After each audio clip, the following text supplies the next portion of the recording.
दोस्तों, स्वागत है आपका आपके अपने यूट्यूब चैनल टारगेट विद देव में। देखिए दोस्तों, आज हम आपका SSC GD previous year question का दूसरा सेट कराने आए हैं, जिसमें हिंदी के हम 15 क्वेश्चंस देखेंगे। देखिए, इसका पहला क्वेश्चन है, निम्नलिखित वाक्य का शुद्ध रूप क्या होगा। तो वाक्य क्या है उसका, वे सब काल चक्र के पहिए के नीचे पिस गए। ऑप्शन नंबर ए है, वे सब काल चक्र में पिस गए। ऑप्शन नंबर बी, वे काल चक्र के पहिए के नीचे पीस गए। ऑप्शन नंबर सी, वे काल चक्र के नीचे पीसता गया। ऑप्शन नंबर डी, वे सब काल चक्र के पहिए के नीचे पैसे गए। तो इसका राइट आंसर क्या होगा। तो इसका राइट आंसर होगा ऑप्शन नंबर ए, वे सब काल चक्र के पहिए में पिस गए। देखिए, इसका राइट आंसर ए क्यों होगा। तो वे सब काल चक्र के पहिए के नीचे पीस गए, ये तो नहीं हो सकता। वे काल चक्र के नीचे पिसता गया, ये नहीं हो सकता। वे सब काल चक्र के पहिए के नीचे पैसे गए, ये भी नहीं हो सकता। तो राइट आंसर इसका क्या होगा। ऑप्शन नंबर 2, क्वेश्चन नंबर 2 है, निम्नलिखित वाक्य के रिक्त स्थान में सबसे उपयुक्त मुहावरा क्या होगा। सबसे उपयुक्त मुहावरा बनाना है। नेता बनना हो तो मंत्री जी के साथ, इससे क्या होगा, अमरबेल बन जाओ, पेड़ बन जाओ, दुश्मन बन जाओ, दोस्त बन जाओ। तो ये नेता जी से दोस्त बन के नेता नहीं बना जा सकता। उसके अमरबेल यानी उससे चिपक जाओ जब आप नेता बन सकते हो, कि वो पेड़ नहीं बन सकते हैं। दुश्मन बन गए तो फिर कोई। चलिए, क्वेश्चन नंबर 3 है, जयेश ने खाना खाया, युक्त वाक्य में अपूर्ण वर्तमान काल में रूपांतरित क्या होगा। इसको अपूर्ण वर्तमान काल में करेंगे तो मतलब जैसे कार्य हो रहा हो, कार्य निरंतर चल रहा हो, इसके लिए होगा जयेश खाना खा रहा है, शायद जयेश खाना खा रहा हो, जयेश ने खाना खाया होगा, जयेश ने खाना खा रहा होगा। तो इसके ये देखो, खा रहा होगा ये मतलब पास्ट में जाएगा, यानी भूतकाल में जाएगा। खाया होगा ये भी भूतकाल में जाता है। और ये शायद खाना खा रहा हो, इसमें शायद है तो इसे अपूर्ण वर्तमान में नहीं आएगा। लेकिन ये है, जयेश खाना खा रहा है, खाना खा रहा है, इसका राइट आंसर क्या होगा, ए। ये क्वेश्चन नंबर अगला देखते हैं, क्वेश्चन नंबर 4, निम्नलिखित में से कौन सा एक कारक चिन्ह नहीं है। कारक चिन्ह द्वारा यानी के द्वारा होता है, पर ये भी होता है, के लिए होता है, लेकिन जान कोई कारक चिन्ह नहीं होता। जैसे कर्ता ने कर्म को करट से संपादन के लिए अपादान से अलग होना होते हैं ना जो कारक चिन्ह, उसी के अनुसार।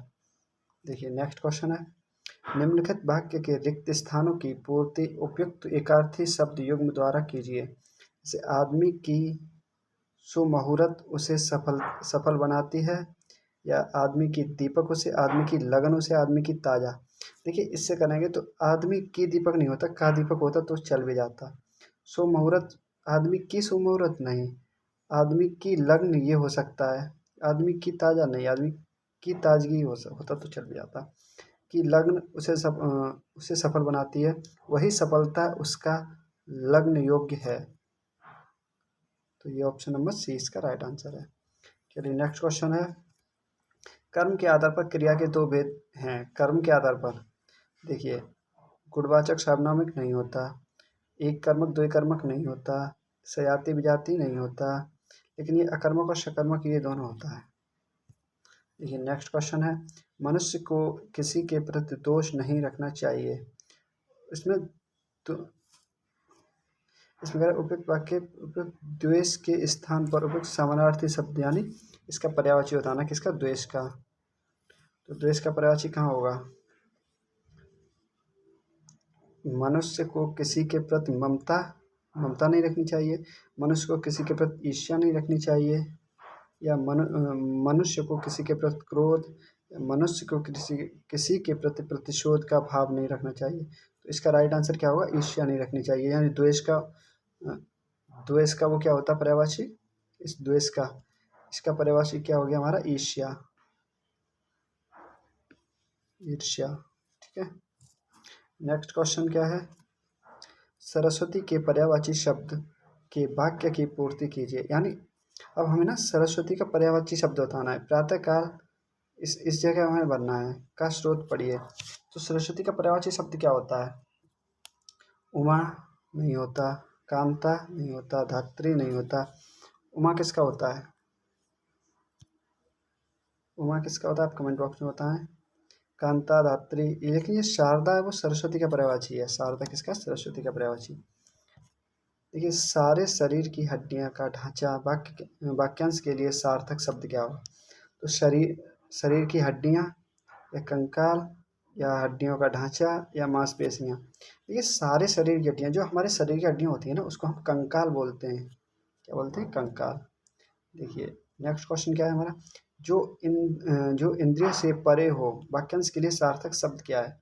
जो इंद्रिय से परे हो इसके लिए क्या होता है? अत्यंद्रिय, कर्मेंद्रिय, जितेंद्रिय, ज्ञानेंद्रिय। तो इसके लिए होगा हमारा अत्यंद्रिय। इसका राइट आंसर होगा हमारा अत्यंद्रिय। देखिए, गूलर का फूल होना, इसका हमारा सब आजकल सबको पता होता है, ये दुर्लभ होना। गूगल का फूल होना यानी दुर्लभ होना। Option number C.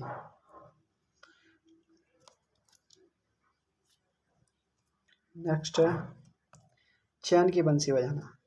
बांसुरी बजाना ये तो नहीं होगा। खाली बैठना, खाली बैठना चैन की बंसी कहाँ बताता है? हाथ मक्खी मारना ऐसे बोलते हैं उसको। बेरोजगार नहीं, ये तो हमें ना, आप लोग हो ना सभी अभी बेरोजगार अपन सब। तो इसका होगा चैन की बंसी बजाना, बजना यानी मौज करना। Option number D. इसका आंसर क्या है? Option number D. देखिए, नेक्स्ट है निम्नलिखित में पत्र का अर्थ नहीं है। ये पत्र का अर्थ क्या नहीं होता? पत्र का अर्थ चिट्ठी भी होता है, पत्रिका भी होता है, पत्र का चिट्ठी, पत्ता भी होता है। पत्र का मुख्य नहीं होता, लेकिन इसका अर्थ मुख्य नहीं होता। क्वेश्चन नंबर 14, निम्नलिखित में से कौन सा अनेकार्थी शब्द है? अनेकार्थी शब्द जिसके अर्थ अनेक हों, जैसे अंक, अंकमिश।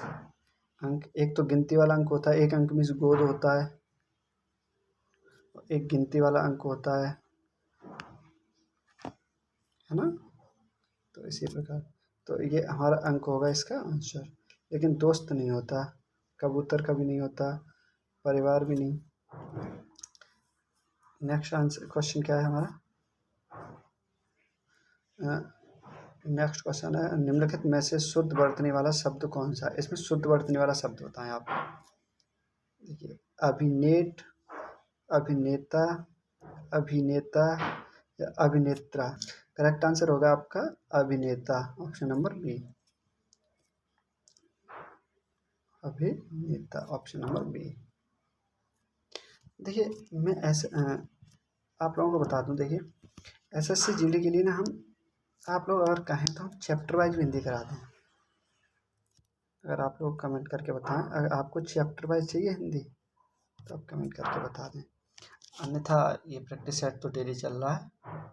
देखिए, अभी 2-3 दिन में थोड़ा ज़्यादा बिजी हो गया था, आपके लिए ही काम कर रहा था कुछ, तो इसके वजह से ये प्रैक्टिस सेट तो 2-3 दिन डिले हो गया था। लेकिन अब आगे के लिए ना बिल्कुल प्रॉपर चलेगा।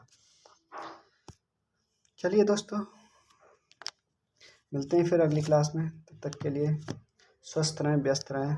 जय हिंद, जय भारत।